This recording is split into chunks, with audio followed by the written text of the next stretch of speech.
Langit di beberapa wilayah Amerika Serikat berubah menjadi kelabu. Bukan karena awan hujan, melainkan karena asap tebal yang membumbung dari kebakaran hutan besar yang melanda berbagai daerah. Dalam beberapa hari terakhir, kobaran api menyebar begitu cepat, membuat banyak orang terkejut melihat bagaimana situasi dapat berubah drastis dalam waktu singkat. Salah satu wilayah yang paling terdampak adalah bagian barat laut Oklahoma. Di sana, kebakaran besar melahap lahan dalam jumlah yang luar biasa. Api yang dikenal sebagai Ranger Fire di Beaver County dilaporkan telah membakar lebih dari 280.000 akre lahan. Angka itu menunjukkan skala bencana yang tidak kecil, karena luas tersebut setara dengan wilayah yang sangat besar. Di tengah upaya pemadaman yang terus dilakukan, muncul kabar terbaru yang menambah perhatian publik. Pihak berwenang mengungkapkan bahwa salah satu kebakaran yang membakar lebih dari 13.000 akre lahan ternyata dipicu oleh aktivitas manusia. Informasi ini membuat banyak orang kembali mempertanyakan bagaimana sebuah percikan kecil bisa berubah menjadi bencana yang begitu luas. Peristiwa ini terjadi pada saat Amerika Serikat baru saja melewati periode cuaca ekstrem. Sebelumnya, negara itu menghadapi kombinasi antara kekeringan panjang dan badai musim dingin yang melanda 14 negara bagian dengan suhu yang sangat rendah. Ketika musim dingin mulai berlalu, bukannya mereda, tantangan alam justru berubah bentuk. Kini, Amerika Serikat menghadapi gelombang kebakaran hutan yang luar biasa. Di tengah situasi yang kacau ini, muncul berbagai pertanyaan di ruang publik. Sebagian orang melihat kebakaran ini sebagai akibat langsung dari kondisi alam yang semakin kering. Namun, ada pula yang mengaitkannya dengan narasi yang lebih luas. Beberapa pihak bahkan mempertanyakan, apakah rangkaian bencana alam ini sekadar fenomena cuaca, atau justru refleksi dari dinamika global yang lebih besar? Dalam beberapa tahun terakhir, kebijakan luar negeri Amerika Serikat sering menjadi sorotan. Konflik di Venezuela, ketegangan dengan Iran, hingga dukungan militer dalam konflik Gaza memicu kritik keras dari berbagai pihak, termasuk di dalam negeri sendiri. Karena itu, muncul pertanyaan yang bersifat reflektif. Apakah kebakaran hutan yang meluas ini hanyalah konsekuensi dari cuaca ekstra, atau sekadar kebetulan yang muncul di tengah gejolak dunia yang semakin kompleks? Namun jika melihat lebih dekat ke lapangan, kisah kebakaran ini sebenarnya dimulai dengan cara yang sangat sederhana. Api muncul hampir tanpa peringatan. Pada awalnya, yang terlihat hanyalah kepulan asap tipis di sebuah kawasan rawa luas di Florida Selatan. Titik awal kebakaran berada di sekitar Big Cypress National Preserve, tidak jauh dari kota Naples. Wilayah ini merupakan bagian dari bentang alam Everglades yang terkenal dengan rawa-rawa luas, padang rumput liar, serta vegetasi kering yang mudah terbakar. Awalnya, tidak banyak yang menyangka bahwa kepulan asap itu akan berubah menjadi sesuatu yang jauh lebih besar. Namun, hanya dalam hitungan hari, kobaran kecil itu berkembang menjadi kebakaran besar yang kemudian dikenal sebagai National Fire. Angin kencang dan kondisi tanah yang sangat kering membuat api menjalar dengan kecepatan yang sulit dihentikan. Vegetasi kering di kawasan tersebut seolah menjadi bahan bakar alami yang mempercepat penyebaran api. Dalam waktu singkat, area yang terbakar meningkat drastis. Dari beberapa ribu hektar, luasnya melonjak hingga sekitar 12.000 hektar.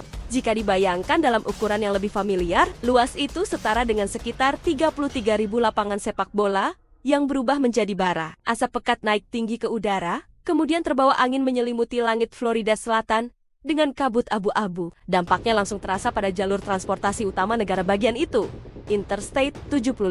Salah satu jalan tol paling penting di Florida terpaksa ditutup sementara. Bagian yang terdampak adalah ruas sepanjang sekitar 80 mil yang dikenal luas sebagai Alligator Alley, jalur yang menghubungkan wilayah timur dan barat Florida. Penutupan tersebut terjadi karena jarak pandang menjadi hampir nol akibat asap tebal. Para pengemudi diminta menghindari kawasan tersebut demi keselamatan. Meski beberapa jam kemudian, jalan tol itu kembali dibuka. Penutupan tersebut menjadi simbol betapa seriusnya situasi yang sedang dihadapi. Lalu muncul pertanyaan penting. Apa yang membuat kebakaran ini berkembang begitu cepat? Jawabannya kembali pada satu faktor utama, kekeringan.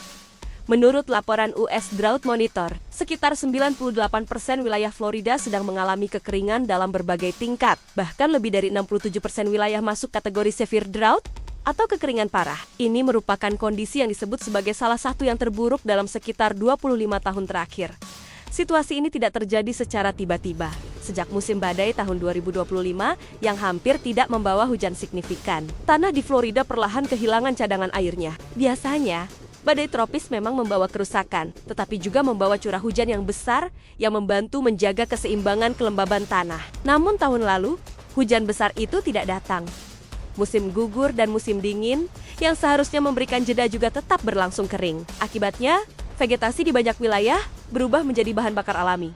Rumput liar, semak-semak, dan dedaunan kering menjadi sangat mudah terbakar. Dalam kondisi seperti ini, bahkan percikan kecil saja bisa memicu kebakaran besar. Sejauh ini, skala kerusakan memang belum mencatat korban jiwa dalam jumlah besar seperti itu. Beberapa tragedi kebakaran di negara bagian lain pada tahan-tahan sebelumnya. Namun dampak lingkungan yang terjadi tetap sangat signifikan. Ribuan hektar habitat alami terbakar, mengancam ekosistem Everglades yang menjadi rumah bagi berbagai jenis satwa liar. Selain itu, gangguan terhadap transportasi dan aktivitas ekonomi lokal juga tidak dapat dihindari. Asap tebal yang menyelimuti wilayah tersebut memicu peringatan kualitas udara bagi masyarakat sekitar. Yang lebih mengkhawatirkan, kebakaran ini ternyata bukan peristiwa tunggal. Sejak awal tahun 2026, lebih dari 650 titik kebakaran hutan telah terpantau di seluruh wilayah Florida. Artinya, insiden ini merupakan bagian dari gelombang kebakaran yang lebih luas. Untuk menghadapi situasi tersebut, armada pemadam kebakaran dari Florida Forest Service dikerahkan secara besar-besaran. Tim darat bekerja tanpa henti membuat sekat bakar guna mencegah penyebaran api lebih jauh. Di sisi lain, dukungan udara juga dikerahkan untuk memantau titik-titik panas dari atas, serta menjatuhkan air pada area yang paling kritis. Koordinasi dilakukan lintas lembaga, karena situasi dinilai cukup serius. Namun tantangan di lapangan tidak kecil. Angin yang berubah-ubah membuat arah penyebaran api sulit diprediksi. Selain itu, kelembaban udara yang sangat rendah membuat api mudah menyala kembali. Bahkan di area yang sebelumnya telah dipadamkan. Kebakaran besar di Florida ternyata hanyalah salah satu bagian dari gambaran yang lebih luas di berbagai wilayah Amerika Serikat. Kebakaran serupa juga mulai muncul. Secara resmi, tingkat kesiapsiagaan nasional untuk kebakaran hutan masih berada pada National Preparedness Level 1, yang merupakan level terendah dalam skala 1 hingga ke-5. Artinya, secara umum sumber daya pemadam kebakaran nasional masih dianggap cukup. Namun, angka-angka di lapangan menunjukkan cerita yang berbeda. Per tanggal 27 Februari tahun 2026, dalam satu minggu saja petugas telah merespons lebih dari 600 kebakaran baru di seluruh negeri. Sebanyak 46 diantaranya dikategorikan sebagai kebakaran besar. Saat ini tercatat sekitar 18 hingga 22 kebakaran besar masih aktif dengan total luas lahan terbakar mendekati puluhan ribu hektar. Aktivitas kebakaran paling tinggi terkonsentrasi di wilayah selatan Amerika Serikat. Wilayah tersebut kini berada pada preparedness level 3, 2 tingkat lebih tinggi dari rata-rata nasional. Negara bagian yang paling banyak melaporkan kebakaran besar adalah Oklahoma dengan 7 insiden aktif, kemudian disusul oleh Florida dengan 3 kebakaran besar. Selain itu, beberapa negara bagian lain seperti Mississippi, Texas, Georgia, Alabama, Kansas, Colorado, dan New Mexico juga melaporkan kejadian serupa. Faktor yang memicu penyebaran api relatif sama di banyak wilayah.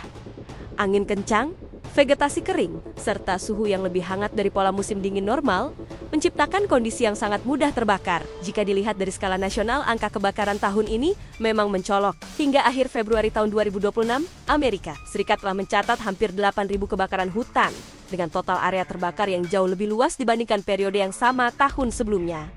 Sebagai perbandingan, pada periode yang sama tahun 2025, jumlah kebakaran jauh lebih rendah. Bahkan jika dibandingkan dengan rata-rata 10 tahun terakhir, angka luas area terbakar pada awal tahun 2026 hampir mencapai beberapa kali lipat lebih tinggi. Meski demikian, ada juga kabar yang sedikit menenangkan.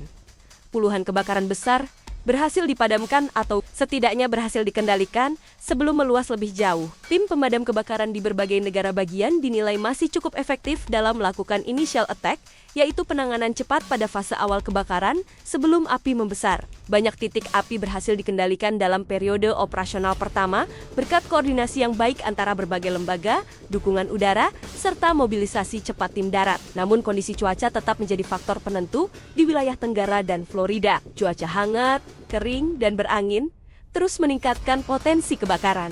Ironisnya, front dingin yang bergerak melintasi Florida juga diperkirakan membawa badai petir yang dapat memicu kilat yang pada gilirannya bisa menimbulkan titik api baru. Di wilayah barat Amerika Serikat, kondisi relatif lebih stabil, meskipun sebagian area masih tetap kering. Dari sisi dampak ekonomi, beberapa negara bagian telah mengeluarkan pengumuman kondisi darurat akibat kebakaran dan kekeringan ekstrem. Kerugian mulai terasa terutama pada sektor pertanian dan peternakan di wilayah selatan. Beberapa pemukiman sempat dilaporkan terancam oleh api, terutama di Florida, Texas, dan Oklahoma. Namun sebagian besar berhasil diamankan sebelum api mencapai pusat komunitas. Hingga saat ini, laporan korban jiwa dalam skala besar belum muncul secara nasional. Namun kerugian lingkungan dan infrastruktur terus bertambah seiring berjalannya waktu. Fenomena ini juga menunjukkan perubahan pola musim kebakaran. Biasanya puncak kebakaran hutan terjadi pada musim panas, terutama sekitar bulan Agustus. Namun pada tahun ini, bahkan di akhir Februari saja ribuan kebakaran sudah tercatat. Data historis menunjukkan bahwa fluktuasi memang selalu terjadi dari tahun ke tahun. Namun luas area terbakar pada awal tahun 2026